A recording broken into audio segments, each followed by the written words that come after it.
समतो सो सदगुरु मोह भावे, जो आवागमन मिटावे। डोलत डिगे न बोलत बिसरे, अस उपदेश सुनाए। बिन भ्रम हठ क्रिया से न्यारा, सहज समाधि लगावे। द्वार न रोके पवन न रोके, ना अनहद उलझावे। ये मन जहाँ जाए कहाँ निर्भय, समता से ठहरावे। कर्म करे और है अकर्मी, ऐसी युक्ति बतावे। सदा आनंद फंद से न्यारा, भोग में योग सिखावे। तज धरती आकाश अधर में, प्रेम मढ़ैया छावे। ज्ञान सरोवर शून्य सिला कर, आसन अचल जमावे। काहे कबीर सो सदगुरु साचा, घट में अलख लखावे। संतो सो सदगुरु मोहि भावे। ऐ संतो, वो सदगुरु हमें भाता है जो आवागमन को मिटा दे। दूसरे की आवागमन को दूसरा कैसे मिटा दे? मिटा देने का जो रास्ता देखा है। आवागमन ये माना जाता है कि देह से जीव अलग है और अनादि काल से वो जन्मता मरता आ रहा है। जन्मना तो हम देखते हैं, मरना भी देखते हैं। जिसका जन्म होता है उसे मरण होता है, और जिसका मरण होता है उसी का जन्म होता है। अगर हम मोटे रूप में देखें, मान लो 10,000 टन मिट्टी हमारे सामने पड़ी और उसमें हजारों घड़े हर समय बनते हैं और टूटते हैं, तो मिट्टी का पुनर्जन्म घड़े के रूप में होता है। ये सत्ता में से असंख्य देहधारी देह धरते हैं और छोड़ते हैं, तो पुनर्जन्म तो बिल्कुल सामने है।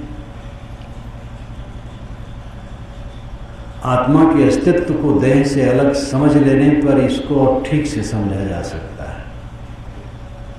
मिट्टी, पानी, आग, हवा, आकाश कहो या oxygen, hydrogen, nitrogen, phosphorus, radium इत्यादि कहो, भौतिक द्रव्यों से हमारा शरीर संगठित है, लेकिन इसमें चेतना का गुण,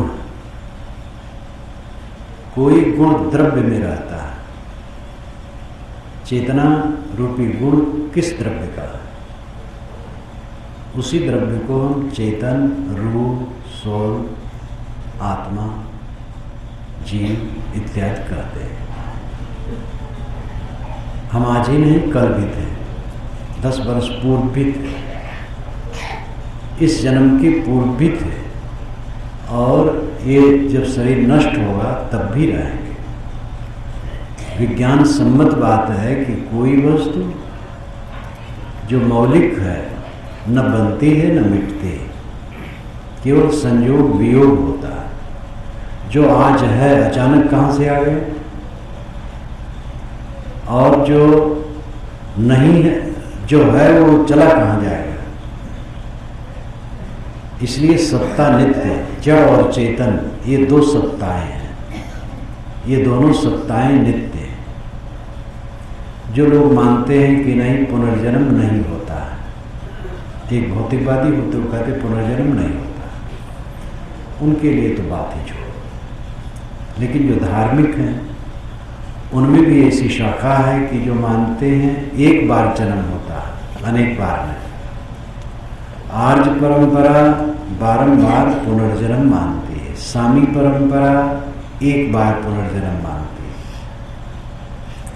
ब्राह्मण, श्रमण, सिद्धनाथ, संत, वैष्णव ये आर्य परंपरा में आते हैं। ब्राह्मण उसे कहते हैं जो वेद के मंत्रों के द्वारा अग्नि की उपासना करता हो। वेद के मंत्र को ब्रह्म कहा जाता है और अग्नि को ब्रह्म कहा जाता है। तो वेद के मंत्रों द्वारा जो अग्नि में हवन करे वो ब्राह्मण है। आगे चल करके ब्रह्म का अर्थ आत्मा माना गया। श्रमण है जो सन्यासी, जैसे बौद्ध, जैन।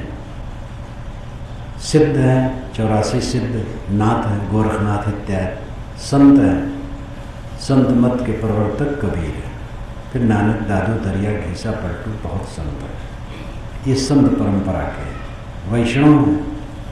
ये सब मिला करके आज परंपरा कहलाती है। इसमें बारंबार पुनर्जन्म माना जाता है। दूसरी सामी परंपरा। नूह नाम के महापुरुष के 3 पुत्र थे, साम, हेम, एपेत।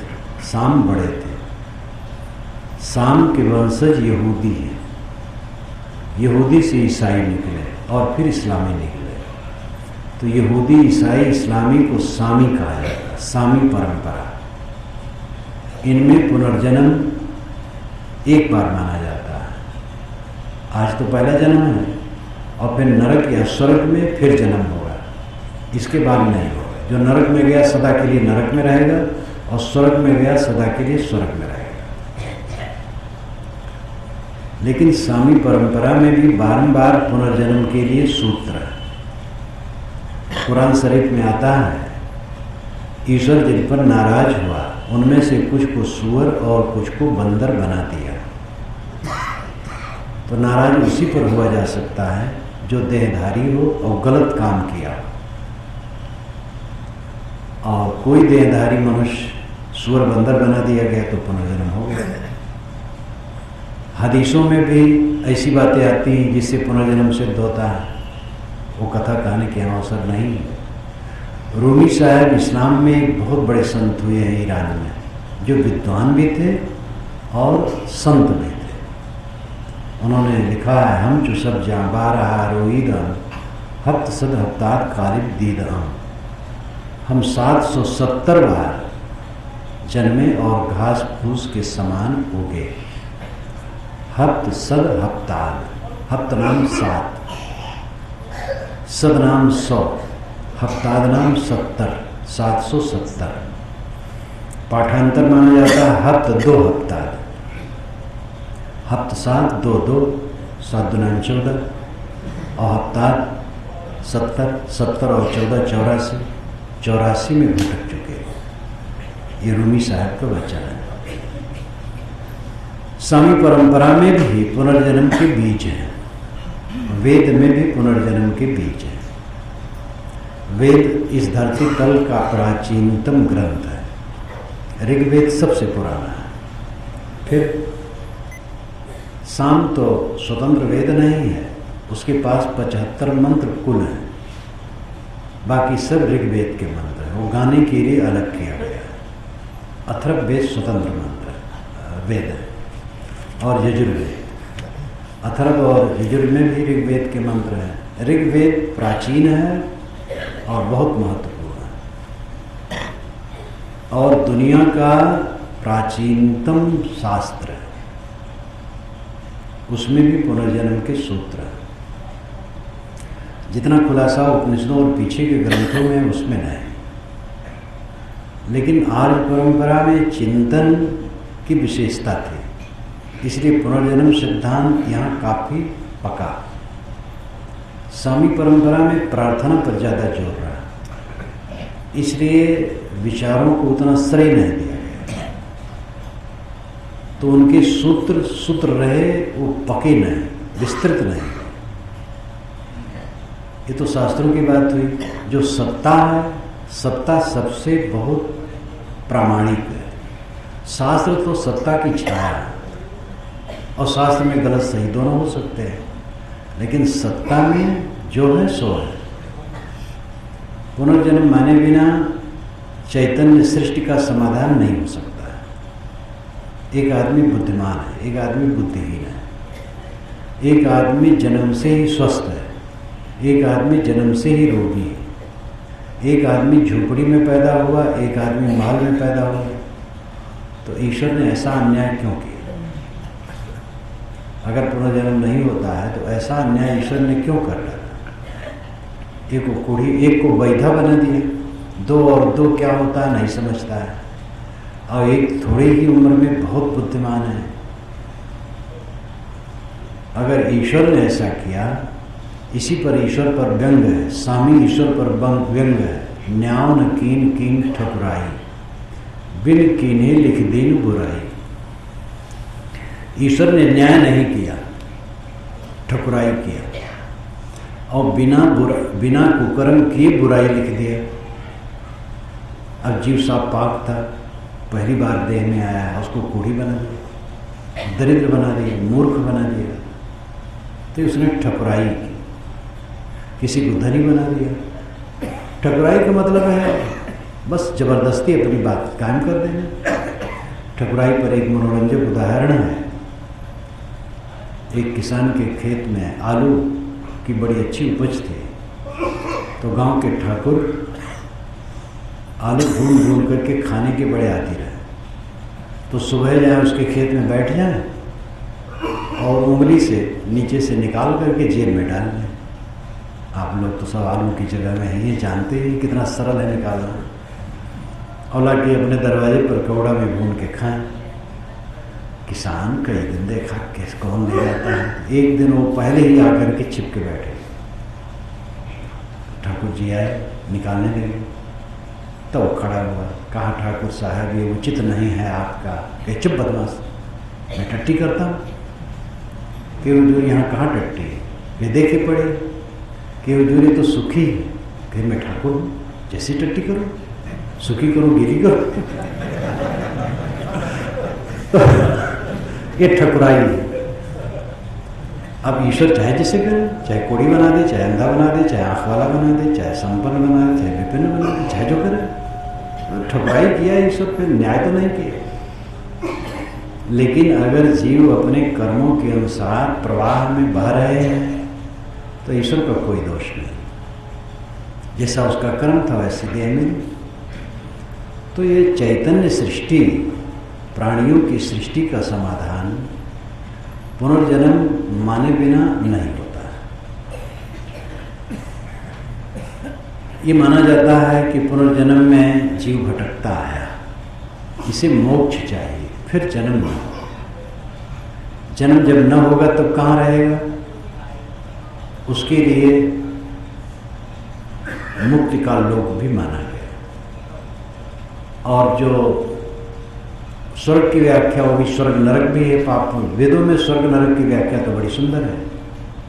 स्वामी परंपरा में भी बढ़िया नक्शेदार से वे नरक और स्वर्ग का वर्णन है। नरक और स्वर्ग तथ्यता है अपने कर्मों के सुख और दुख परिणाम जो बारंबार होते हैं। मोक्ष का कोई धाम नहीं।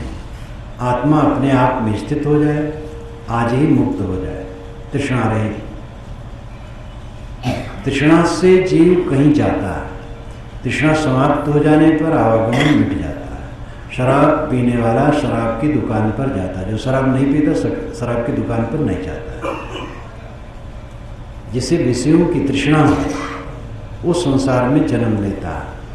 जिसने विषयों की तृष्णा का परित्याग कर दिया और आत्मस्थित हो गया, आत्मलीन हो गया, वो जन्म नहीं लेता, वो अपने स्वरूप में स्थित हो गया।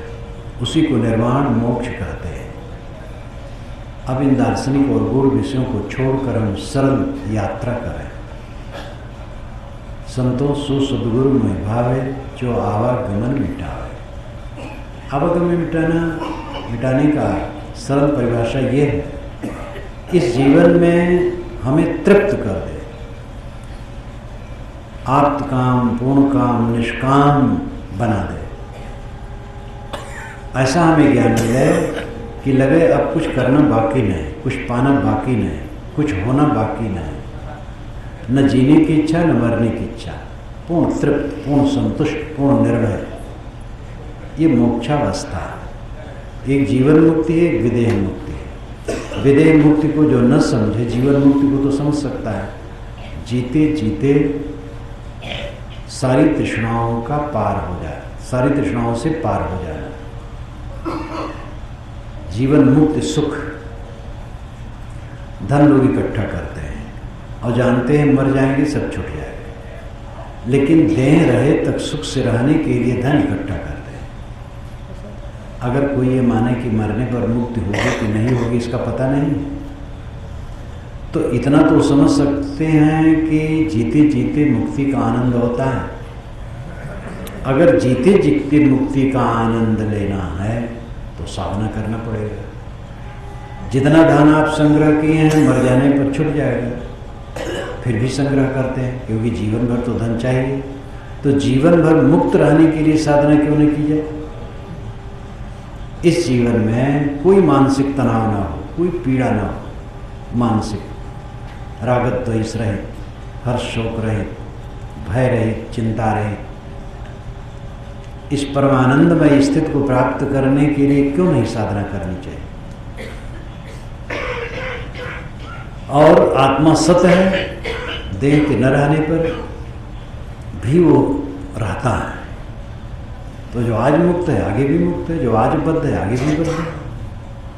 संतो सो सदगुरु में भावे, जो आवागमन मिटावे। ऐ संतो, वह सदगुरु हमें प्यारा है जो हमें मोक्ष का रास्ता बता दे, इस जीवन में पूर्ण संतुष्ट का बोध दे दे, पूर्ण कृतार्थ हो जाऊं, डोलत डिगे न बोलत बिसरे, अस उपदेश सुनावे। ऐसा उपदेश हो दे कि मैं डोलते न डिगूं और बोलते न बिसरूं। शब्दों का चयन और भाव कितना सुंदर है। डोलत डिगे न बोलत बिसरे, अनुप्रास अलंकार भी साथ साथ कितना सुंदर। डोलत डिगे न बोलत बिसरे। डोलने का अर्थ केवल चलना फिरना नहीं, डोलने का अर्थ है गतिविधि, व्यवहार करना। अर्जुन ने पूछा, स्थित प्रज्ञ का भाषा समाधिस्तस्य केशो, स्थित धी किम प्रभासेत किमासीत व्रजेत किम। हे केशव, हे भगवान कृष्ण, स्थितवान कैसे बोलता चलता फिरता बैठता है? तो साधारण बोलना चलना बैठने की बात नहीं है, अर्थ है कि जीवन का बर्ताव कैसे करता है। तब महाराज कृष्ण ने उत्तर दिया, प्रजात यदा कामान सर्वान पार्थ मनोगतान आत्मन्येव आत्मना तुष्ट स्थित प्रज्ञस्तदोच्यते। मन में स्थित समस्त कामनाओं का जिसने परित्याग कर दिया है और आत्मा द्वारा आत्मा में संतुष्ट है, उसको स्थितवान कहा जाता है। ये कोई मत की बात नहीं, ये सत्ता की बात है, तथ्य की बात है। प्रजात यदा कामान सर्वान पार्थ मनोगतान, मनोगतान सर्वान कामान, प्रजात त्याग दिया, मन में स्थित हुई समस्त कामनाओं का परित्याग कर दिया। और आत्मन्येव आत्मना तुष्ट, आत्मनेव आत्मना तुष्ट, आत्मा ही द्वारा आत्मा में संतुष्ट है। पुत्र द्वारा नहीं, धन द्वारा नहीं, प्रतिष्ठा द्वारा नहीं, मानती द्वारा नहीं, पूज्यता द्वारा नहीं, आत्मा द्वारा। अगर आपको संतोष दुनिया की वस्तुओं में मिलता है तो असंतोष में वो बदलेगा। अत्यंत घनिष्ठ मित्र के मन में भी फर्क पड़ेगा। पति पत्नी का पारस्परिक कितना आकर्षण शुरू में होता है और थोड़ी देर में कितना विकर्षण हो जाता है। अपनी गोद का बच्चा, कितनी कितनी अरमान मन में, लेकिन फिर आगे चल करके बच्चे से बात करने का मन नहीं होता। ऋग्वेद का एक बड़ा सुंदर मंत्र है, न नूनमस्ति न स्व, न नूनमस्ति न स्व, कस्तद वेद यदद्भुतम अन्यस्य चित्तम अभिसंचरेणम उताधि विनश्यति। नूनम का अर्थ निश्चित, वर्तमान निश्चित है, सामने। ऋष कहते है नहीं, बीत जाएगा। नो स्व, स्व कहते कल को, आगे वाला जो आने वाला कल है। नो स्व, कल भी नहीं, कल आएगा और भी बीत जाएगा। कस्तत वेद यद अद्भुतम, जो अद्भुत है उसको कौन जान सकता है। आइंस्टीन ने कहा था कि हम वैज्ञानिक लोग समुद्र के किनारे अभी घोंघी बटोर रहे हैं, प्रकृति अनंत है। कस्तत वेद यद अद्भुतम अन्यस्य चित्तम अभिसंचरेणम, अन्य साथी बराती का जो चित्त है बहुत चंचल है, पता नहीं कब किसका मन बदल जाए। उताधीत विनश्यति, और जो हम पढ़ते पढ़ते हैं वो भी भूल जाता है। तो किस वस्तु का हम ज्ञान अहंकार करें? सारे अहंकार का विसर्जन साधना है। डोलत डिगे न बोलत बिसरे। डोलने का अर्थ है काम करना। सुबह उठे, पेशाब गए, कुल्ला किए, टट्टी किए, स्नान किए, जलपान किए, और भी जो कुछ किए, दुकान गए, खेत गए, दफ्तर गए, सड़क पर गए, शाम तक अपने अपने कार्य में रहे, फिर आए। ये सब डोलना है, व्यवहार करना है। और इसमें डिगान होती है, मन की प्रतिकूलता होती है और अनुकूलता होती है। अनुकूलता में आदमी क्षुब्ध होता है और प्रतिकूलता में क्षुब्ध होता है। क्षोभ में अंतर होता है, एक अनुकूल क्षोभ, एक प्रतिकूल क्षोभ। क्षोभ का अर्थ है हरकत। जब अनुकूल व्यक्ति मिलता है तो हमारे हृदय में प्रेम की लहर उत्पन्न होती है, प्रतिकूल मिलता है तो द्वेष की लहर उत्पन्न होती है। ये सामान्य संसारिक गति है। समता यह है कि दोनों में ये दोनों लहरें न उत्पन्न हो, समता रहे। डोलत डिगे न, व्यवहार करते हुए विचलित न हो, लोभ में न पड़े, किसी को धोखा न दे, हिंसा न करे, किसी को पीड़ा न दे, झूठ न बोले, कपट न करे, छल न करे, अपनी इंद्रियों को चंचल न करे। कोई लड़का लड़की को देखा, लड़का लड़की को देखा, मन चल गया, क्या फायदा हो? मन विकारी हो और तो कोई फायदा नहीं हुआ। और जैसा मन विकारी हुआ, अगर ऐसा वो काम भी करने लगे तो मारा पीटा हो जाएगा, फायदा तो कुछ नहीं होगा। बाजार गए, करोड़ों की चीज़ देखते हैं, आपके पास 50 रुपये हैं, सब पर मन चलाए, क्या फायदा होगा? संयम रखो, डोलत डिगे ना। व्यवहार करते समय विचलित कभी न हो, यही सच्ची साधना। न बोलत बिसरे। बातचीत करते हुए दुनिया की बातचीत करनी पड़ती है, लेकिन उसमें अपनी वास्तविकता को न भूले। ज्ञानी पुरुष भी सामान्य बातें करता है। लोग मिलते हैं, कुशल मंगल पूछा जाता है, खेती बाड़ी की बात, व्यापार भट्टा की बात पूछी जाती है। एक मिलने पर एक सभ्यता। गुणातीत संत पुरुष भी पूछते हैं। श्री विशाल साहब का नाम इसमें कई लोग जानते होंगे। बाराबंकी जिले में ज़्यादा रहते, जीवन मुक्त पुरुष थे। कई बार उनको देखो बैठे हैं, बूढ़ी बूढ़ी स्त्रियां पहले की सब मिलने जुलने वाली आ गए, तो साहब कुशल पूछे तो कहें तो गन्ना पेर गए? हाँ साहब, कुछ पेर गए, कुछ बाकी है। तो गेहूं तो कट गए हुए? हाँ साहब, कट गए। 2-4 बार पूछ ले तो अच्छा, चलो संतों में सुनो कुछ। एक बार मुझसे कहे कि इनसे मैं और क्या बात करूं? 2-4 बात कर लिया, उनको संतोष हो गया। तो ज्ञानी पुरुषों को भी साधारण बातें भी करनी पड़ती है, और करनी तो कम, सुननी बहुत पड़ती है। मेरा तो ये रात दिन का अनुभव है। कितने लोग आते हैं, आधा घंटा 1 घंटा बैठे रहते, अपनी बात सुनाते हैं, और सुना के जब उठते हैं तो कहते हैं आपके सत्संग से बड़ा आनंद आया, और अपनी बात कुल कहते हैं। उनकी बात सुननी पड़ती है, लेकिन कहीं बिसरे न, अपनी हिस्से से विचलित न हो। ऐसी साधना हमारी होनी चाहिए। डोलत डिगे न बोलत बिसरे, अस उपदेश सुनाए, बिन भ्रम हट क्रिया से न्यारा, सहज समाधि लगा। भ्रम रहित हो। भ्रम बहुत है, पूरा जीवन आदमी भ्रम में जीता है। सबसे बड़ा भ्रम शरीर का है। शरीर में सबसे बड़ी अहंता ममता, और शरीर क्या? हाड़ का ढांचा, टट्टी पेशाब भरी, चाम लपेटा, टट्टी पेशाब का कारखाना, यही इसमें निकलता रहता है। और इसको हम भोग में लगाते, योग में नहीं लगाते। इसका परिणाम यह होता है कि हमारे चित्त में अनेक कुसंस्कार इकट्ठे होकर के वे निरंतर चालते, चैन से बैठने नहीं देते। इसको योग में लगाएं, साधना में लगाएं, ऐसा कम करते हैं।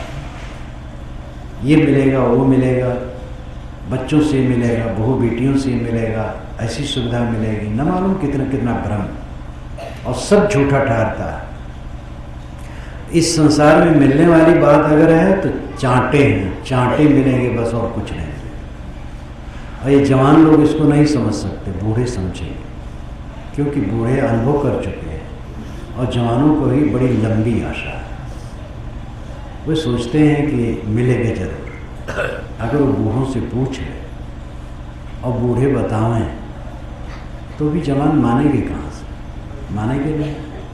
और ये बूढ़े बताना भी नहीं चाहते हैं। पता नहीं क्यों नहीं बताना चाहते हैं। शायद ये ना बताना चाहते हो कि ये हम भटके, ये भी भटके, हमें तो कोई नहीं बताया था, हम भी क्यों बताएं?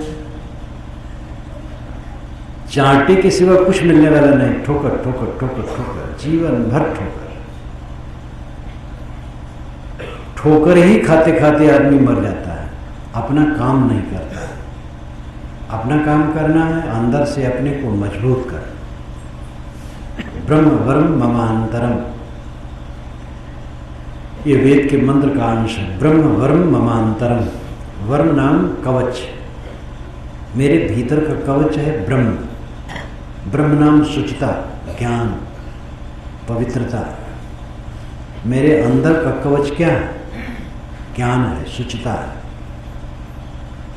जीवन से बढ़ करके मूल्य किसी चीज का नहीं, लेकिन जीवन को हम एकदम बिल्कुल व्यर्थ बिता देते हैं और व्यर्थ चीजों को जीवन भर तूल देते चले जाते हैं। जीवन कैसे जीना चाहिए? इतना मूल्यवान जीवन मिला है। एक तरफ भौतिक दृष्टि से टट्टी पेशाब की टोकरी और दूसरे साधना का क्षेत्र है। दूसरे तरफ देखो, और इससे कल्याण प्राप्त किया जा सकता है, लेकिन इसको हम ऐसे ही बिता देते हैं। कमाते हैं, खाते हैं, जीते हैं। क्यों कमाते हैं? खाने के लिए। खाते क्यों हैं? जीने के लिए। जीते क्यों हैं? इसका पता नहीं। रेंग रेंग करके जी रहे हैं, फिर वही कमाने के लिए जी रहे हैं। यही सर्किल है, कमाना खाना जीना, कमाना खाना जीना।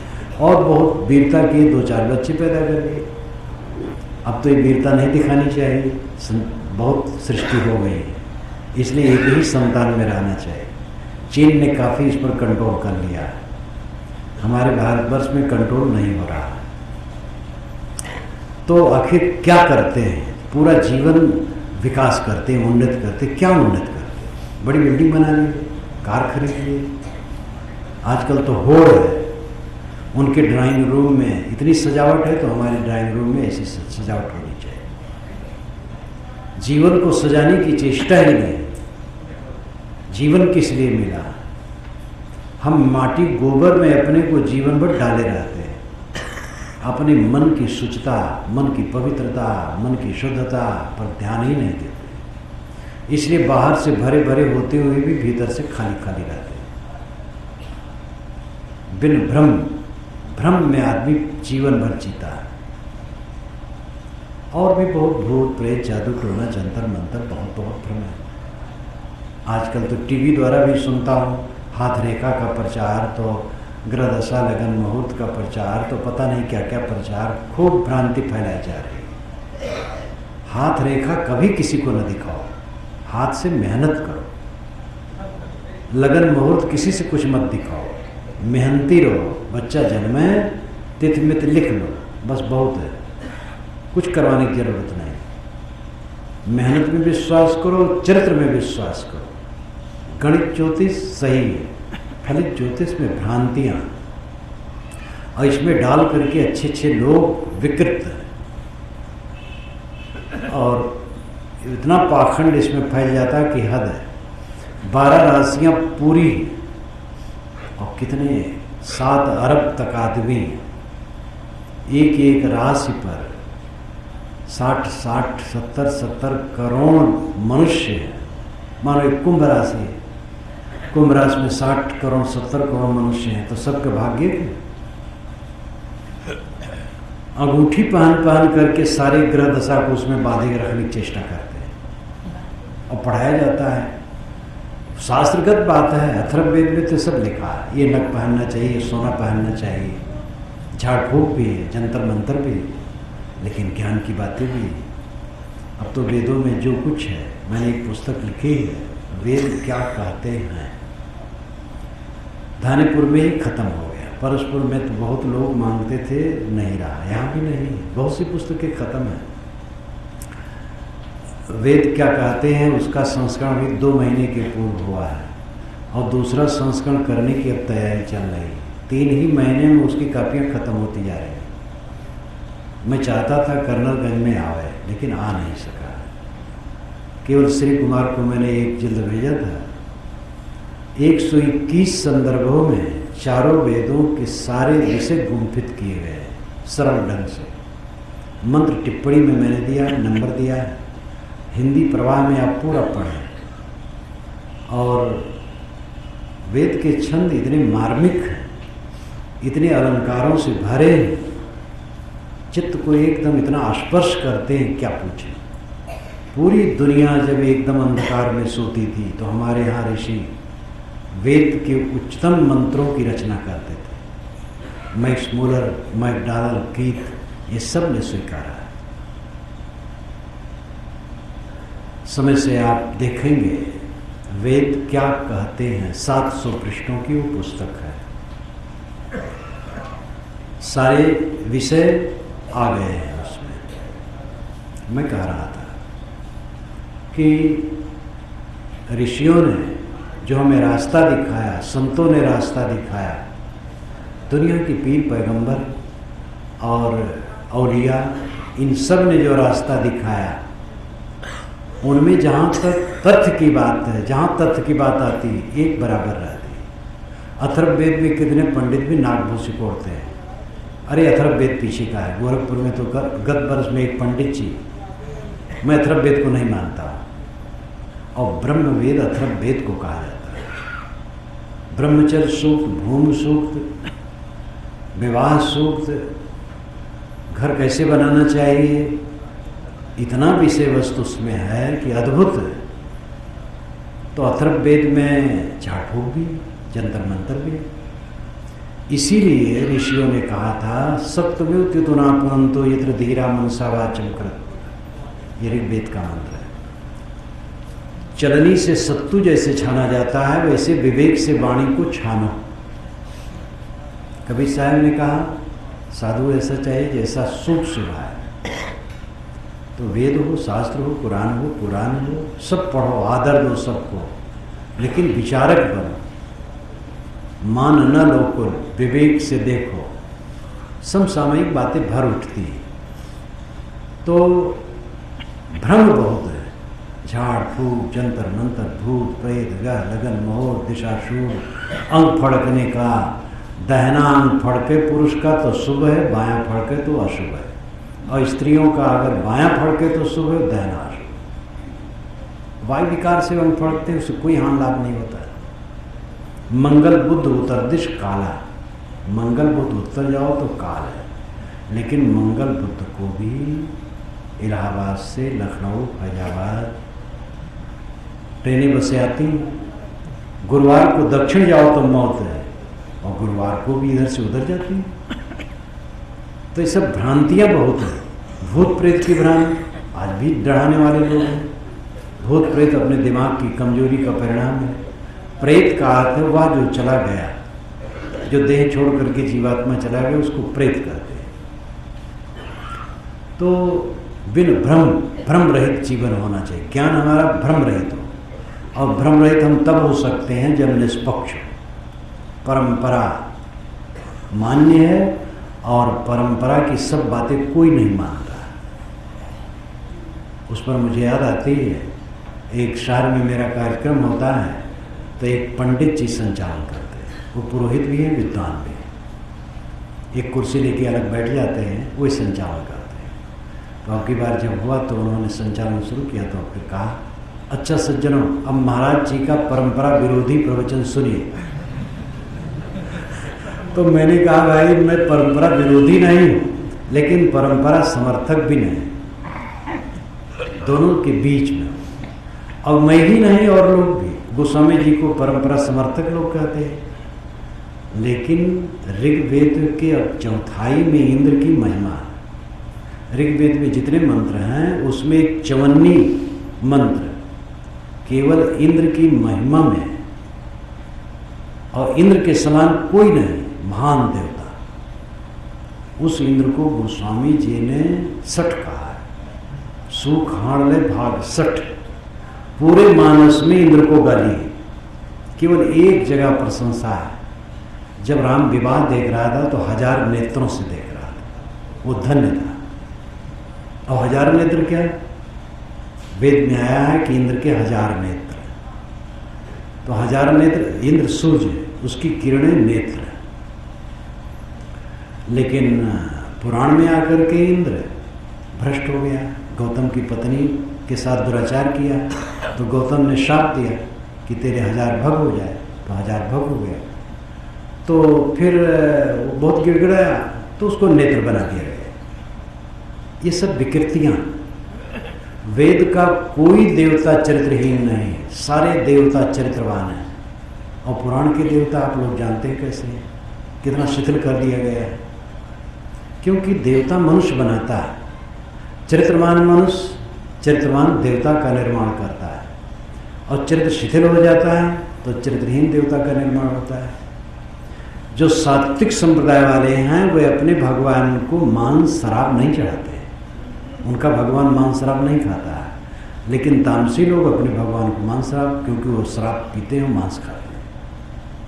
वो खाते क्या है, मनुष्य जैसा करता वैसा करो, भगवान को खिलाता, अपना खाता तो भगवान को खिलाता है।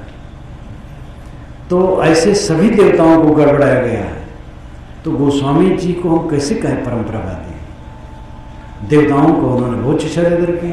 देव ये सठ, ये अयोध्या वालों की बुद्धि खराब कर रहे हैं कि राम लौट जाएं।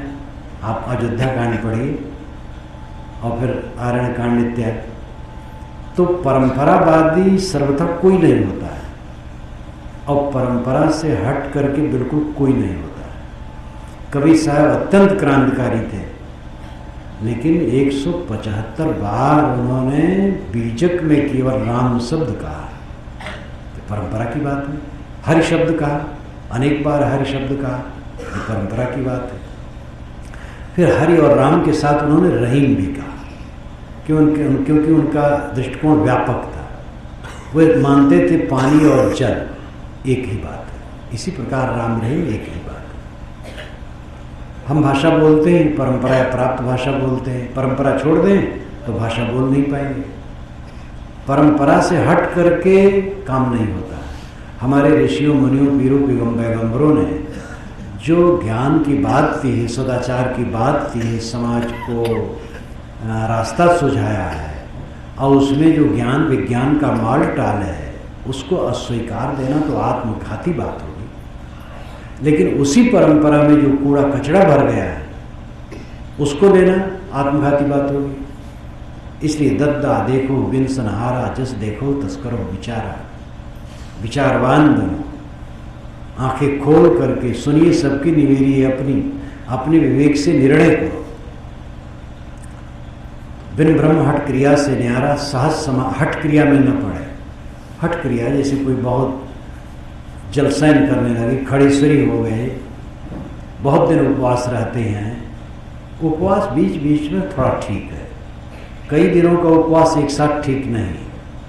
हठी न हो, सहज समाधि लगावे, ये बहुत महत्वपूर्ण वचन है। सहज समाधि लगावे। ध्यान और समाधि क्या है? योग दर्शन में संप्रज्ञात और असंप्रज्ञात दो समाधियों का वर्णन है। संप्रज्ञात नाम जाना हुआ, असंप्रज्ञात नाम जिसमें सब जानना बंद हो जाता है। संप्रज्ञात अच्छी तरह से जाना हुआ, असंप्रज्ञात कुछ न जानना। किसी आलंबन में मन को ठहराना संप्रज्ञात समाधि, और सारे आलंबन छोड़ देना, चित्त एकदम शांत हो जाना, असंप्रज्ञात समाधि। इसी को साहब सहज समाधि कहते हैं। आंखें हमने बंद की और बंद आंखों में अंधकार प्रकाश बदलते रंग चिनगारी जैसा दिखाई दिया। इसमें मन को ठहराते हैं, इसको कहते हैं दृष्टि योग। सांस आती है जाती, अपने आप आती जाती है। सांस पर मन को लक्ष्य रख करके ठहराते हैं, इसको कहते हैं स्वर योग। मस्तिष्क में, कंठ में, हृदय में कहीं एक बिंदु की कल्पना कर ली, उसी बिंदु में मन को ठहराते हैं, इसको कहते हैं बिंदु योग। दोनों कानों में उंगली डाली और नाद सुनाई दिया, उसी में मन को उठा रहा था। इसको कहते हैं नाद योग। ये सब मिला करके क्रिया योग कहलाता है। और ये प्रथम साधना। साकार योग भी है। किसी महापुरुष का चित्र मन में ले लिया, उसी में मन को उठा रहते हैं, ये साकार योग है। इस प्रकार अपने चंचल मन को ठहराने का प्रयास किसी आलंबन में करना, ये आरंभिक ध्यान है, अंतिम ध्यान नहीं। अंतिम ध्यान है चित्त की वृत्ति का अंत हो जाना। पतंजलि महाराज ने कहा योगस् चित्त वृत्ति निरोध। योग का अर्थ है चित्त की वृत्ति का निरोध। जैसे पानी और पानी की तरंगे, वैसे चित्त और चित्त की वृत्ति, वृत्ति कहते हैं लपेट को। जैसे कि गाय की याद आई तो गाय का आकार चित्त में आएगा और गाय नाम आएगा, नाम रूप ये दोनों आ जाएगा। इतने में गोबर की याद है तो गोबर नाम आ जाएगा और गोबर का आकार आ जाएगा। जहाँ तक वृत्ति चलेगी उसमें नाम रूप होंगे और नाम रूप दोनों माइक है, मायामय है। ये वृत्तियां जब शांत हो गई तो नाम रूप शांत हो जाते हैं। ये असंप्रज्ञात समाधि। इसी को साहब सहज समाधि कहते हैं। सहज आपका स्वरूप क्या है? चेतन। चेतन में स्थित हो गया, आत्मस्थ हो गया, यानी आत्मा में स्थित हो गया, ये सहज समाधि। व्यवहारिक सहज समाधि क्या है? खाते हैं, उठते हैं, बैठते हैं, चलते फिरते, हंसते, काम करते, लेकिन मन में कोई विकार नहीं, तो ये सहज समाधि। एक व्यवहारिक सहज समाधि होती है और एक आध्यात्मिक सहज समाधि होती है। जो आध्यात्मिक सहज समाधि में पहुंच जाता है, व्यवहारिक सहज समाधि भी उसकी लगती है, और व्यवहारिक सहज समाधि जब लगती है तो आध्यात्मिक सहज समाधि लगती है। जो ध्यान में बैठा और चित्त विचार रहित हो गया, कोई विचार नहीं, निर्विचार, वृत्ति रहित, शांत, वह साधक जब व्यवहार में रहता है तो उसको विकार नहीं रहते। विकार और विचार, असंप्रज्ञात समाधि में विचार रहित और व्यवहार में विकार रहित, ये सहज समाधि। जब अभ्यास में बैठा, सारे संकल्प शांत हो गए, सारी स्मृतियां शांत हो गई, ये सहज समाधि। और जब काम धंधा में लगा तो स्मृतियां तो आती हैं, सोचा जाता है, लेकिन मन में कोई मैल नहीं, कोई मैल नहीं, न राग, न द्वेष, न चिंता, न फिक्र, न उद्वेग, कोई अशांति नहीं। ये भी सहज समाधि। संतोष सहज समाधि भली, गुरु प्रताप जा दिन से प्रगटो सुरत नांद चली, जहाँ जहाँ डोलो सो परिक्रमा, जो कुछ करो सो पूजा, जब सोऊं तब करो दंडवत भाव मिटाओ दूजा, आँख न मोदो कान न रोधो, काया कष्ट न धारो, खुले नयन हंसियंस पहचानो, सुंदर रूप निहारो, शब्द निरंतर से मन लागा, मलिन वासना त्यागी, उठत बैठत कबो न छूटे, ऐसी तारी लागी, कहत कबीर सहज यह रानी, सो प्रगट कर गाई, सुख दुख से कोई परे, परम पद सो पद है सुखदाई। इस पूरे पद में व्यवहारिक सहज समाधि, आंख मूंद करके ध्यान करने वाला सहज समाधि नहीं, ये व्यवहारिक सहज समाधि। जहाँ जहाँ डोलो सो परिक्रमा, जहाँ तक डोलता हूँ सब परिक्रमा है, और जो करता हूँ वो पूजा है। जीवन इतना पवित्र हो गया है कि दुकान पर सौदा बेचना पूजा बन गया, बच्चों को पढ़ाना स्कूल में पूजा बन गया, नाली साफ करना पूजा बन गया, फैक्ट्री में काम करना, दफ्तर में काम करना पूजा बन गया। जितने ग्राहक आते हैं उनको भगवान भगवती समझते हैं, सौदा देते हैं, उचित मुनाफा लेते हैं, धोखा नहीं देते। दफ्तर में बैठते हैं तो ग्राहक आते हैं काम कराने, उनका काम करते, घूस नहीं लेते। वो सब देवी देवता हैं, भगवान भगवती। इस कसौटी से काम करना भगवत भक्ति। घर में पूजा कर लिए, दफ्तर में बैठे चेहरा दूसरा हो गया। जो भगवान खाता नहीं है उस भगवान को लोग भोग लगाते हैं, और जो भगवान खाता है उसका भोजन लोग छीनते हैं। भगवान या तो पत्थर की मूर्तियों में या तो आकाश में, कुछ लोग कुछ लोग आकाश में पुकारते हैं, कुछ लोग मूर्तियों के सामने सिजदा देते हैं। बस दो जगह भगवान, प्राणियों में भगवान नहीं। इसीलिए भगवान भगवती कहते कहते खूब दुराचार है। हमारे भारतवर्ष में तो गली गली भगवान ईश्वर का नाम लिए बिना कुछ काम ही नहीं होता, लेकिन असली भगवान से कोई मतलब नहीं। असली भगवान कहाँ? ये सब देखो, भगवान भगवती बैठे, विराट स्वरूप भगवान। शीर्षा पुरुषा सहस्राक्ष सहस्रपाद सभूमिं विश्वतो वृत्तात् तिष्ठत् दशांगुलम। ये ऋग्वेद का मंत्र है। विराट स्वरूप का वर्णन गीतादि शास्त्रों में व्यक्ति केंद्रित हो गया है। श्री कृष्ण में ही वो विराट बता दिया गया है, लेकिन वेद ऐसा नहीं। वेद व्यक्ति को महत्व नहीं देता, जो अतिशयोक्तपूर्ण है। ये समष्टि ही विराट स्वरूप है। शाणाचार्य ने इसका भाष्य किया है। उस भाष्य को मैंने अपने ग्रंथ में उद्धृत करके हिंदी अनुवाद दे करके समझाया है कि शाणाचार्य की भी मान्यता यही है। ये समाज विराट पुरुष है।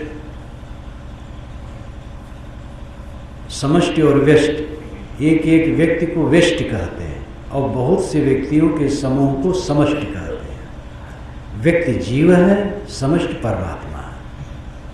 एक एक व्यक्ति मानव जीव है और बहुत इकट्ठे हो गए वो परमात्मा है। पंच परमेश्वर इसीलिए आप कहते हैं। जब पंच कह दिए मानो परमेश्वर कह दिया। विराट स्वरूप भगवान ये समाज है।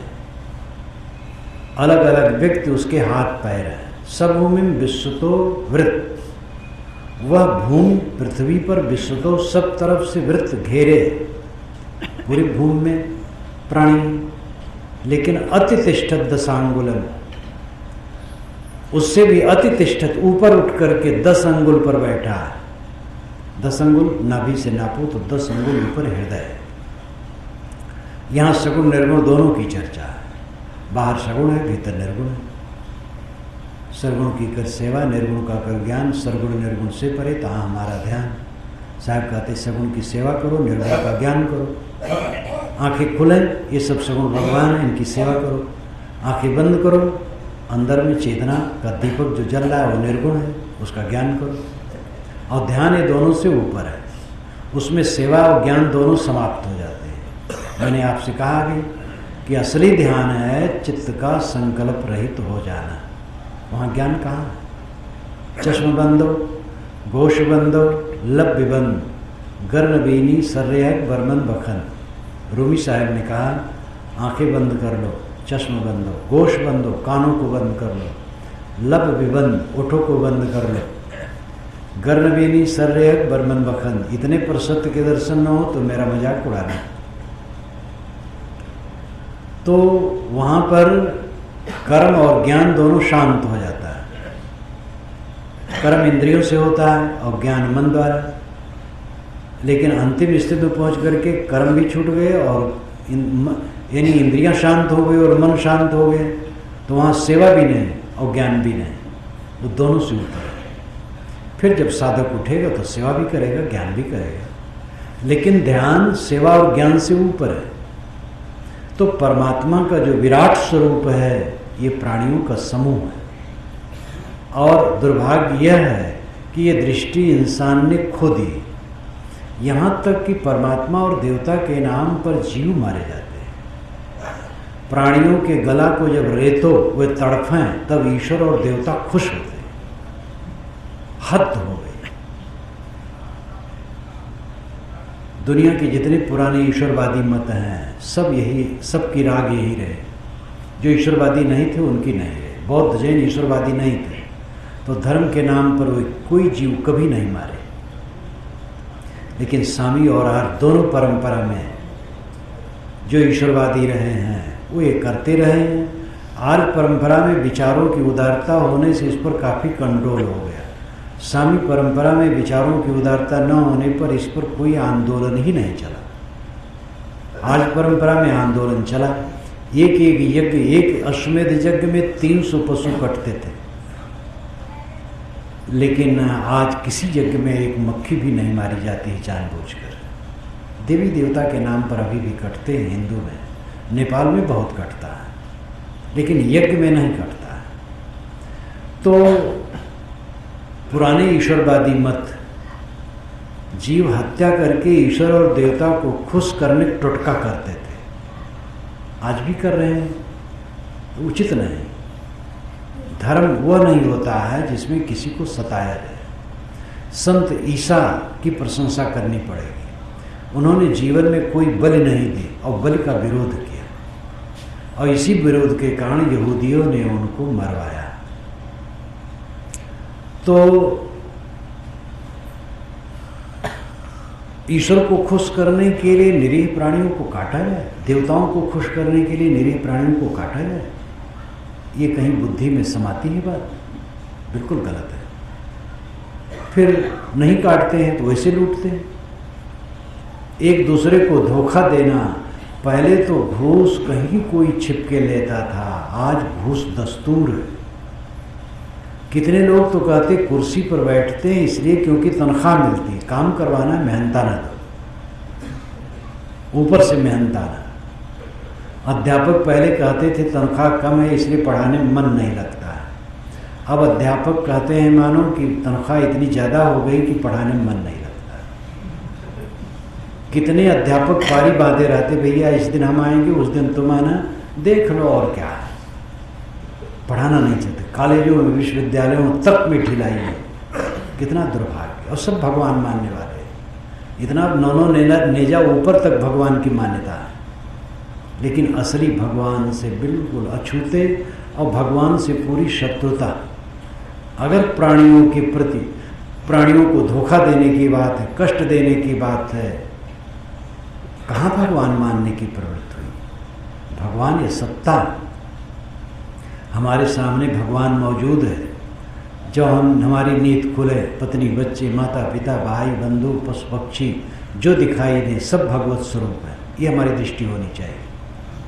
फिर पड़ोसी दिखाई दें, बाजार में निकलें, गांव में निकलें, गली में निकलें, जहाँ निकलें, जो दिखाई दे वो भगवत स्वरूप है, ये दृष्टि होनी चाहिए। तो सहज समाधि का अर्थ है अभ्यास काल में संकल्पों का शांत हो जाना, और व्यवहार काल में कोई विकार मन में न रहना। ये जीवन की उच्चता है। कितना पैसा आपके पास है, कोई मूल्य नहीं, सब बह जाएगा, किसी कुछ रहा नहीं। जीवन गुजर होना चाहिए। कितना बड़ा मकान है, कितना छोटा मकान है, कितना लोग जानते हैं नहीं जानते हैं, कितने पूज्य प्रतिष्ठित हैं, कोई मतलब नहीं होता है, सब दिखावा है। मन कैसा है, वाणी कैसी, कर्म कैसे। मन निर्मल है, वाणी निर्मल है, कर्म निर्मल है, तो उच्च जीवन है, सुखी जीवन है। इन्हीं से रिस रिस करके मधु इकट्ठा होगा जीवन में। खुराफाती मन है, खुराफाती विचार है, खुराफाती वाणी है, तो इनसे रिस रिस करके जहर इकट्ठा होगा, और जहर को जीवन भर, जहर जीवन भर जलाएगा। अपनी करनी कहीं जाती नहीं है। कर्म का परिणाम सबके सामने रहता है। हम झुठला नहीं सकते हैं कर्म सिद्धांत को। हमारा जीवन कर्म से खड़ा है। कर्म में कुर्वन्नेवे कर्माणि जीविषेच्छितं समाम एवं द्वै नान्यथे तो अस्ति न कलौ निपते नरे। ये शुक्ल यजुर्वेद के 40वें अध्याय का दूसरा मंत्र है। कर्म करते हुए पूरा जीवन जीने की इच्छा रखनी चाहिए, और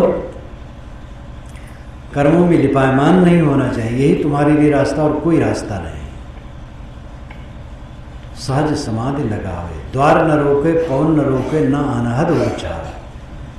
सब कहते हैं आँख नाक कान सब टट्टी पेशाब की जगह बंद करके वज्रासन करने की जरूरत नहीं। एक वज्रासन होता है, तो दोनों हाथों की उंगलियों से आँख नाक कान मुंह ये बंद किया जाता है, और पैर के गुल्फों से टट्टी पेशाब की जगह को दबाया जाता है।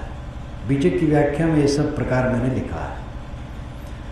तो साहब कहते हैं वज्रासन की जरूरत नहीं है। द्वार न रोके, पवन न रोके। प्राणायाम क्रिया तो स्वास्थ्य के लिए अच्छा है, लेकिन जब जब ध्यान करें कोई प्राणायाम की आवश्यकता नहीं है। द्वार न रोके, पवन न रोके, न अनाहत उर्जावे। कानों को बंद किया तो धन सुनाई दी, उसको अनाहत नाद कहते हैं। तो साहब कहते हो मन रोकने के लिए थोड़े समय के लिए ठीक है, वही कोई आत्मा परमात्मा नहीं है। ये मन जहां जाए ता निर्भय समता से ठहरावे। ये मन जहां जाए घबराए, समता से उसको ठहरावे, धीरज से ठहरावे। मन भटकने वाला है। जितना हमारे मन में राग होगा उतना भटकेगा, जितना मन में विराग होगा रुकेगा। विराग कपड़ा और आश्रम बदलना मात्र नहीं, विराग मन की अवस्था है। अनासक्ति, अनासक्त की साधना की प्रशंसा सर्वत्र है। वेद में कहा जाता है भाई तो कर्मकांडी बहुत रहे, लेकिन वेद में मनुष्य को मर्त्य कहा गया है। मनुष्य मानव कहीं कहीं है, मर्त्य। और संस्कृत साहित्य में तो मर्त्य जहाँ हो गया बस उसका अर्थ है मनुष्य। पाली भाषा में भी मर्त्य का अर्थ मनुष्य। पशु भी मरते हैं, पशु भी मरता है, लेकिन मर्त्य का अर्थ पशु नहीं होता है, मनुष्य होता है। क्योंकि मनुष्य समझ सकता है इस भाषा को, वो याद करे कि मरना है। कुरान में पढ़ो, विषयासक्ति के त्याग पर बात है। बाइबिल में पढ़ो, हदीस में हजरत मोहम्मद ने कहा है कि जो कम बोलता हो और दुनिया से उदास रहता हो उसके पास बैठो, उसे उनसे तुम्हें रोशनी मिलेगी, आत्मिक रोशनी मिलेगी। सुख में फंसोगे तो कुछ नहीं कर पाओगे। हजरत मोहम्मद ने कई बार कहा, सुख में फंसोगे तो कुछ नहीं कर पाओगे। संत ईसा ने कहा, पूरी दुनिया के ग्रंथों में देखो, सब जगह ये बात है। मन क्यों फंसता है विषयों में? लिप्सा है, और लिप्सा को तोड़े बिना अंतर्मुख नहीं हो सकता। परमात्मा में लगाना, ईश्वर में लगाना, खुदागाट में लगाना, कहो आत्मा में लगाना, भाषा का अंतर है। अंतर्मुख होना है बाहर से लौट करके। तो ये तभी होगा जब बाहर का मोह कटे, बाहर की इच्छा भीतर प्रवेश में बैरियर है। ये मन जहाँ जाए तहाँ निर्भय समता से ठहरावे। अनासक्ति का अभ्यास करे और समता रखे, अनुकूल प्रतिकूल में उद्वेगित न हो, धीरे से मन को ठहराने की चेष्टा करे।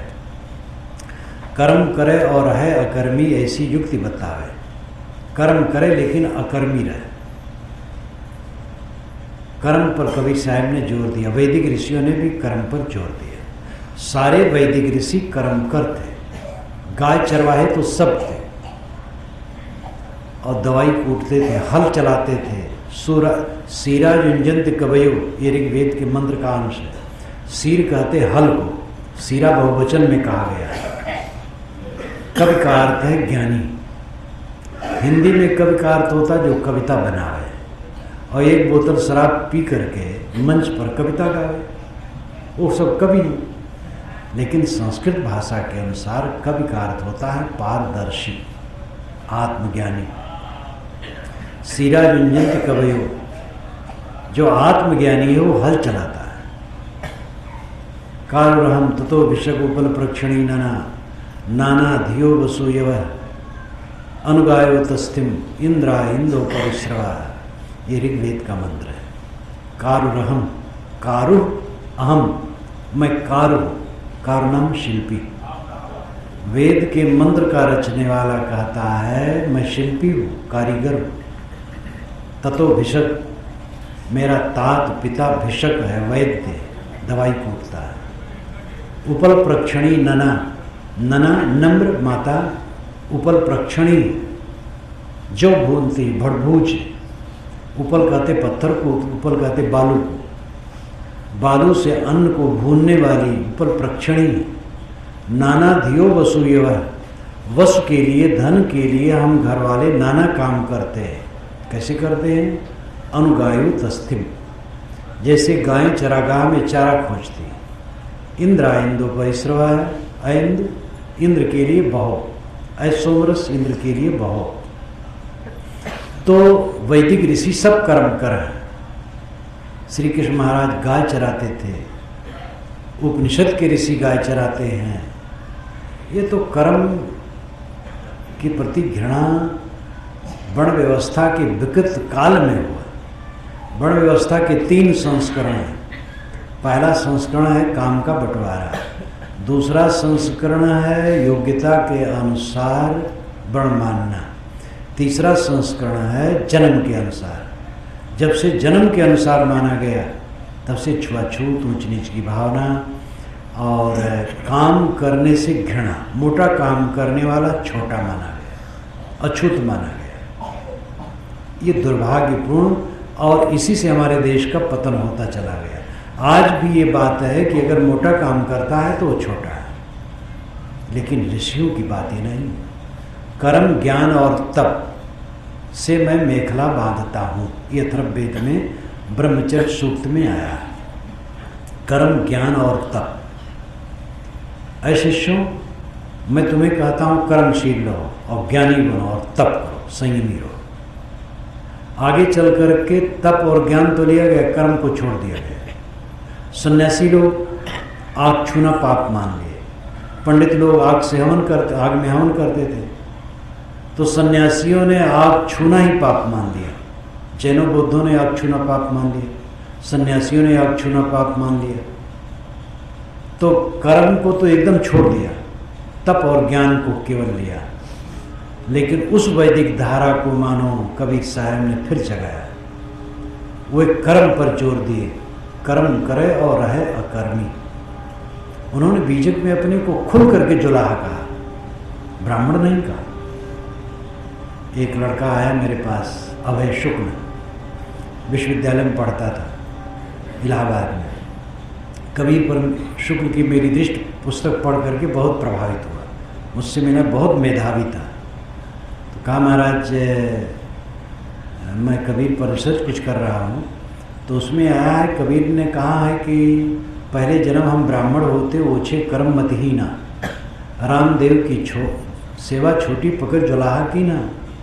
पहले जन्म हम ब्राह्मण थे, लेकिन ओछी बुद्धि थी, कर्महीन था, इसलिए भगवान ने मुझे पकड़ करके अपनी बात जुलाहा बना दिया। मैंने कहा कबीर का अगर ये दोहा है तो कबीर 2 कौड़ी के भी नहीं। कबीर के नाम पर इतना गढ़ा गया है कि हद है। कबीर का प्रामाणिक ग्रंथ बीजक कहीं ऐसा नहीं है। अपने को उन्होंने जुलाहा कहा है, ब्राह्मण नहीं कहा। ब्राह्मण कहने से कोई फायदा है? जुलाहा काम करते थे तो कहना चाहिए हम जुलाहा हैं। यादव कृष्ण को गीता में कई बार कहा गया है, तो क्या कृष्ण की इज्जत घट गई? नानक साहब दुकान करते थे, क्या नानक साहब की इज्जत घटी? संत ईसा लकड़ी छीलते थे, तो क्या उनकी इज्जत घटी? हजरत मोहम्मद बकरी चराते थे, तो हजरत मोहम्मद की इज्जत घटेगी? तो कर्म पर जोर मिट गया। वेद में आता, जहाँ ये बात आई, मैंने वेद में लिखा कि वैदिक ऋषि सर्वांगीणता को लेते हैं, कर्म, ज्ञान और तप। आगे जैनों, बौद्धों और सन्यासियों ने ज्ञान और तप लिया, कर्म को छोड़ दिया। यहाँ तक आग छूना पाप मान लिया, अपने हाथ से भोजन बनाना भी पाप मान लिया, तो निकम्मापन होगा और क्या होगा? कबीर साहब ने कर्म पर जोर दिया, कर्म करे और रहे अकर्मी। कर्म करके कर्मी कैसे रहे? अनासक्त होकर। यही चारा और कोई चारा नहीं। कर्म करे और रहे अकर्मी, ऐसी युक्ति बतावे। सदा आनंद फंद से न्यारा, भोग में योग सिखावे। सदैव आनंदित रहे, फंद से न्यारा। फंद से न्यारा रहेगा वो आनंदित रहेगा, जो फंद में रहेगा आनंदित नहीं रहेगा। फंद है क्या? मोह। मोह की फांसी गले में जितनी रहेगी उतना आनंद नहीं रहेगा। मोह की फांसी पूरी कट जाए, पूरा आनंद। मोह की फांसी बहुत जबरदस्त है, काटते काटते कटती है। सबको काटना चाहिए, नहीं काटोगे जबरदस्ती काट करके जाना होगा। एक दिन जाए मोटी झार बंदा, जबरदस्ती मौत आएगी। मौत आई एक के सामने और कही कि चलो अब तुम्हारा समय पूरा होगा। उसने कहा अभी काम बहुत करना है, आपने नोटिस मुझे नहीं दी। उसने कहा मैंने कई नोटिस दी। कहे मुझे मिली नहीं, डाक की गड़बड़ी। कहे मेरी नोटिस डाक से नहीं आती, सीधे शरीर पर आती। पहली नोटिस से बाल पकने लगे थे, दूसरी नोटी से चश्मा लग गया था, तीसरी नोटी से दांत दर्द करने लगे थे, चौथी नोटी से शाम में चिकन आने लगे थे। कई नोट से मैंने बेची हैं, अब वारंट है, इसमें छुटकारा नहीं। मौत आ जाएगी, मोह अपने आप छोड़ देना पड़ेगा। तो छोड़ेगा क्या? उसकी गांठ अंदर में रहेगी, वो भटकाएगी। मोह की फांसी को काटो, शुद्ध प्यार दो लोगों को, मोह न करो, शुद्ध प्रेम का बर्ताव करो। शुद्ध प्रेम और मोह में अंतर है। कर्म करे और रहे अकर्मी, ऐसी युक्ति बतावे। सदा आनंद फंद से न्यारा, भोग में योग सिखावे। भोग में योग सिखावे, कितने निर्लिप्तवादी इसको घसीटते हैं अर्थ। देखो कबीर कहते भोग जोग सब एक साथ सच जाए, ये बात उनकी नहीं, वो तो इतने कट्टर हैं। उन्होंने कहा सुंदरी ना सोहे सनकादिक के साथ, कबहुक दाग लगावे कारी हाड़ी हाथ। सनकादिकों के साथ सुंदरी नहीं सोती है, ये त्यागियों के साथ स्त्री नहीं सोती है। कारी हाड़ी हाथ लिए रहोगे तो दाग लग ही जाएगा। उनका प्रमाण भी इतना सुंदर रहता है, सरल और एकदम साफ। कबहुक दाग लगावे कारी हाड़ी हाथ।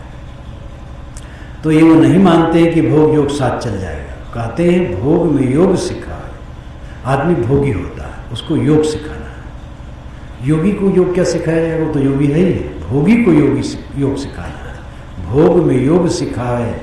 भोग से आप अपने को छीण करते हैं। भोग है अनावश्यक विषयों में रत होना। भोजन करने बैठे तो संतुलित भोजन कर लो, और स्वाद के चक्कर में और खाए तो भोग हो गए। भोजन के बाद याद आती रहती, वैसे चावल कितना बढ़िया चावल ना, वैसे खीर मिलता। एक महात्माओं का एक समाज आया गांव में टिका, तो रात में लोग सुनने गए, रामायण की कथा एक महात्मा कर रहे थे।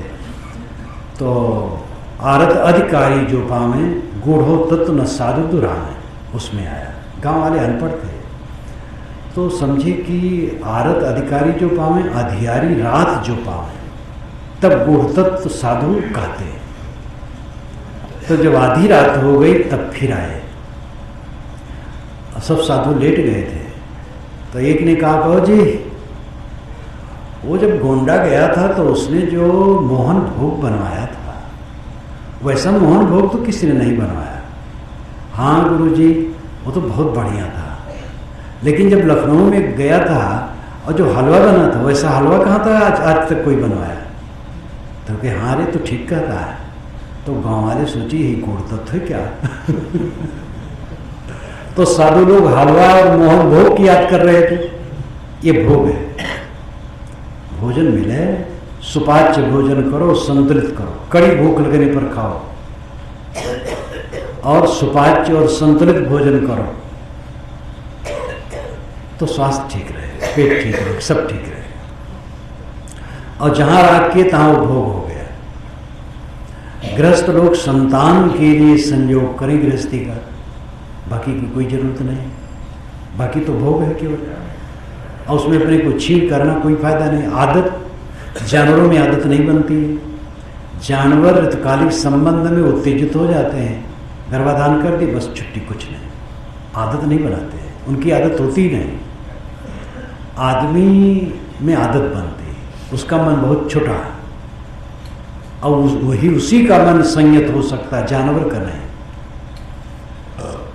भोग से मन गंदा होगा, वासना बस होगा, चिंता फिक्र उद्वेग अशांति बढ़ेगी और नाना कुकर्म बढ़ेंगे।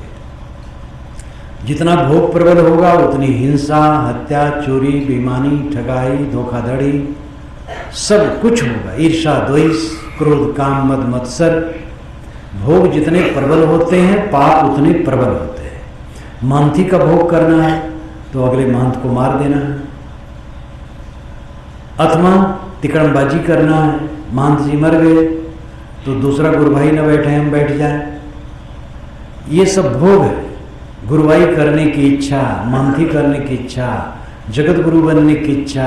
जगत गुरु में आजकल मुकदमे खूब चलते हैं, सनत कुमार नारद व्यास वशिष्ठ कणाद जैमिन वादरायण प्रमाण जयवल याज्ञवल्क्य विश्वामित्र वशिष्ठ सीधा सादा नाम है।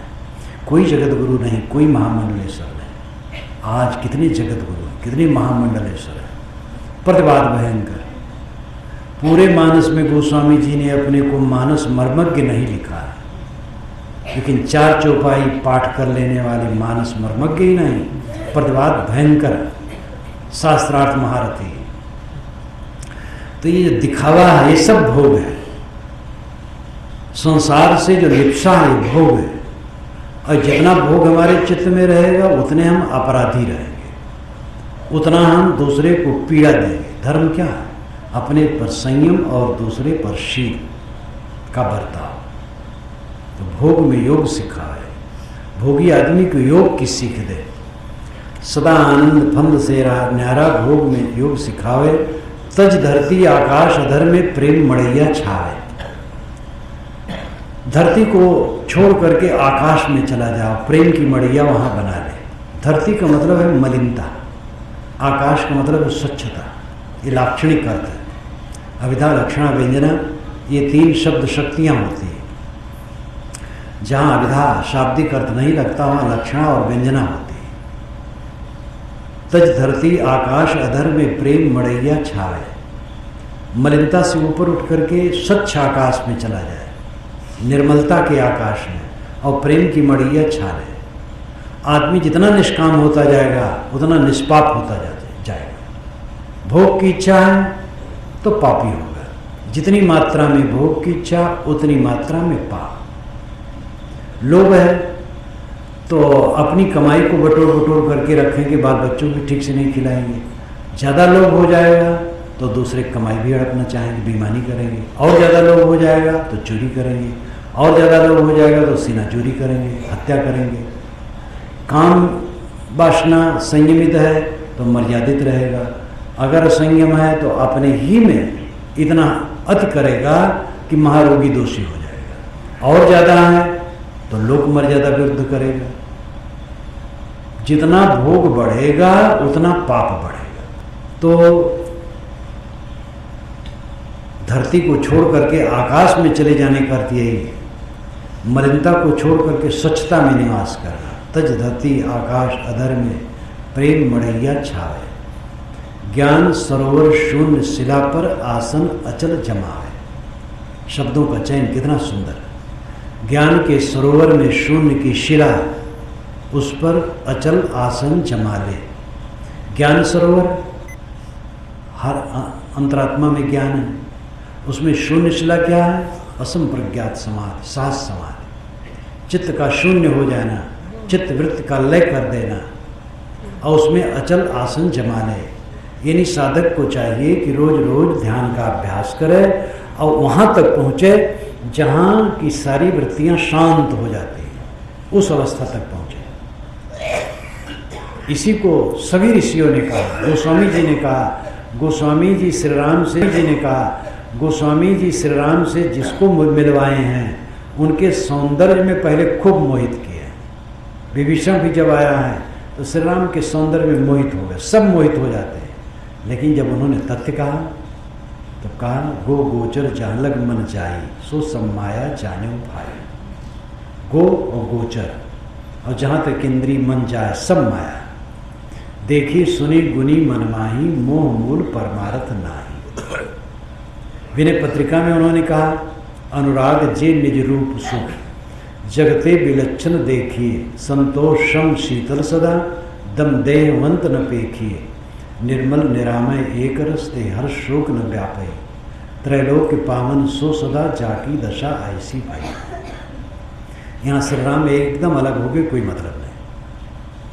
अनुराग जे निज रूप सो, जिसको निज रूप से अनुराग है, जगते विलक्षण देखिए, वो जगत से विलक्षण होता है। संतोषम शीतल सदा दम देहवंत न पेखिए, वो संतोषी होता है, शीतल होता है, और देह अभिमानी नहीं होता है, और शांतवान होता है। निर्मल निरामय एक रस्ते हर शोक न व्यापे, वो निर्मल होता है, मन में निष्पाप होता है, एक रस होता है, उसके हृदय में हर शोक नहीं व्यापता।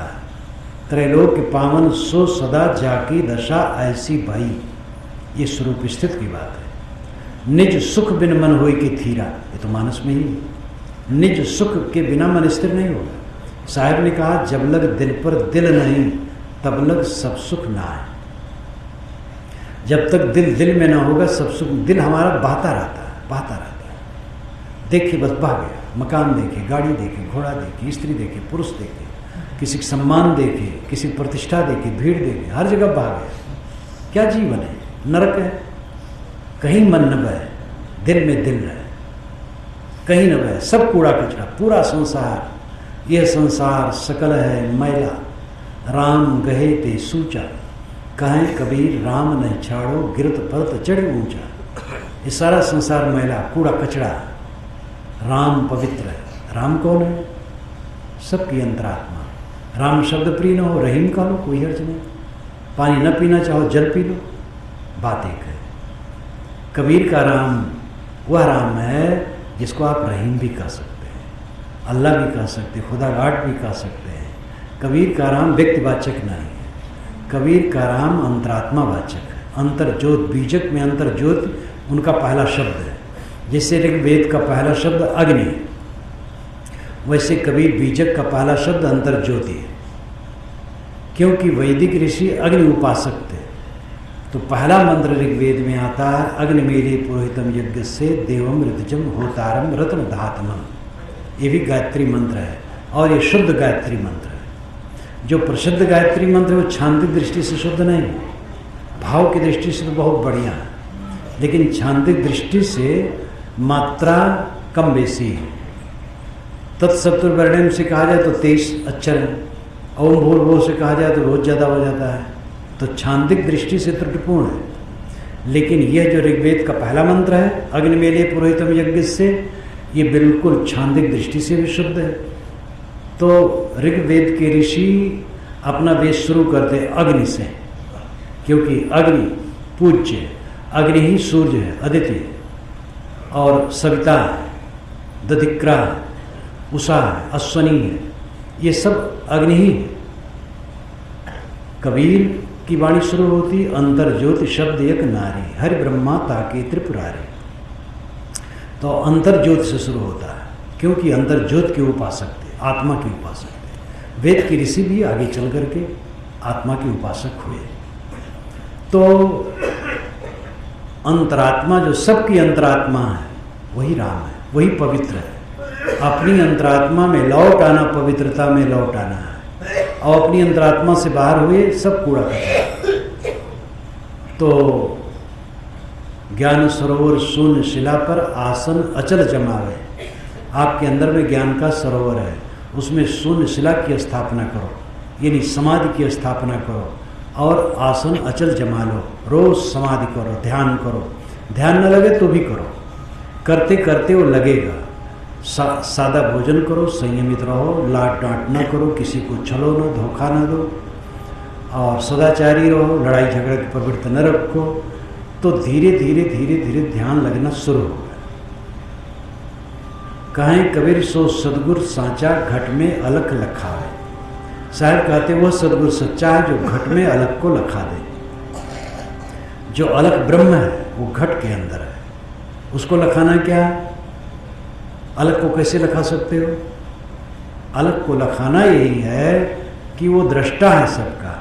आप अपने दाहिने हाथ को दाहिने हाथ से पकड़ नहीं सकते, लेकिन समझ में आ जाए दाहिना हाथ मेरा ही है तो पकड़ा हुआ है। आत्मा अदृश्य है लेकिन वो आप ही है। आप दृष्टा हैं, देखने वाले हैं, दिखाई देने वाले नहीं। यह समझ में आ जाए, अपने तरफ लौट आए। अपने तरफ लौट आना, वेद के ऋषि भी ये बात बीच बीच में कहते हैं। वेदों में कर्मकांड ज़्यादा है, लेकिन ये बात भी है। अष्टाचक्रानो द्वारा देवानाम पूर्योद्या तस्याम हृदय कोश स्वर्गो ज्योति सागरता, ये अथर्ववेद में आता है। 8 चक्र 9 द्वारे की देवताओं की अयोध्यापुरी ये शरीर है। अयोध्या नाम चारों वेदों में यही एक बार आया है जो शरीर के लिए है। अब पता नहीं कि शरीर के लिए जब अयोध्या नाम आया तो यहीं से प्रभाव पड़ा, उस नगरी का नाम पड़ा, या उस नगरी का नाम पहले अयोध्या था तो वहाँ से यहाँ आया। आर्य समाजी तो उसको नहीं मानेंगे। आर्य समाजी ही मानेंगे कि वेद में अयोध्या शब्द था तब नगरी का नाम अयोध्या रखा गया। जो भी हो, लेकिन अयोध्या शब्द चारों वेदों में केवल एक जगह यहाँ आया है, अष्टाचक्रानों द्वारा देवानाम पूर्योध्या। शरीर में 8 चक्र हठ योग के अनुसार माना गया है। बीजक की व्याख्या में इसको मैंने विस्तार से लिखा है। मूलाधार, स्वाधिष्ठान, मणिपुर, अनाहत, विशुद्ध, आज्ञा, सहस्रार, श्रुत, कमल, ये क्रमशः टट्टी की जगह से सिर तक माने गए 8 चक्र और 9 द्वारा, 2 आंख, 2 नाक, 2 कान, मुख, टट्टी पेशाब की जगह, ये 9 द्वार। देवानाम पूर्योध्या, देवताओं की अयोध्यापुरी शरीर। देवता कौन है? इंद्रियां। ब्रह्मांड में देवता 4 सितारे हैं, शरीर में देवता इंद्रियां हैं। ये वैदिक मान्यता है। तो देवानाम पूर्योध्या, 8 चक्र 9 द्वारों की अयोध्यापुरी देवताओं की ये शरीर है। तस्याम हृदयकोश, इसमें सोने का खजाना है। वो सोने का खजाना क्या है? यही अंतर्ज्योत, जिसको कवि साहब अंतर्ज्योत कहते हैं। ये आत्मा ही सोने का खजाना है। स्वर्गो ज्योत सागरता, स्वर्ग है उसमें और ज्योत से जगमगाता है। स्वर्ग है। अगर आत्मा को समझ करके कोई अपने आत्मा में स्थित हो जाए, बस यही स्वर्ग है। और फिर ऐसी स्थित दिव्य है, परम दिव्य है। कहें कबीर सो सदगुरु सांचा, घट में अलख लखावे। संतो सो सदगुरु मोहि भावे, जो आवागमन मिटावे। डोलत डिगे न बोलत विसरे, अस उपदेश सुनावे। बिना भ्रम हट क्रिया से न्यारा, सास समाधि लगावे। द्वार न रोके पवन न रोके, ना अनाहद और छावे। ये मन जहाँ जाए तहाँ निर्भय समता से ठहरावे। कर्म करे और रहे कर्मी, ऐसी युक्ति बतावे। बिन भ्रम हट क्रिया, ऐसी युक्ति बतावे। सदा आनंद फंद से न्यारा, भोग में योग सिखावे। तज धरती आकाश अधर में, प्रेम मड़ैया छावे। ज्ञान सरोवर शून्य शिला पर, आसन अचल जमावे। काहे कबीर सो सदगुरु सांचा, घट में अलख लखावे।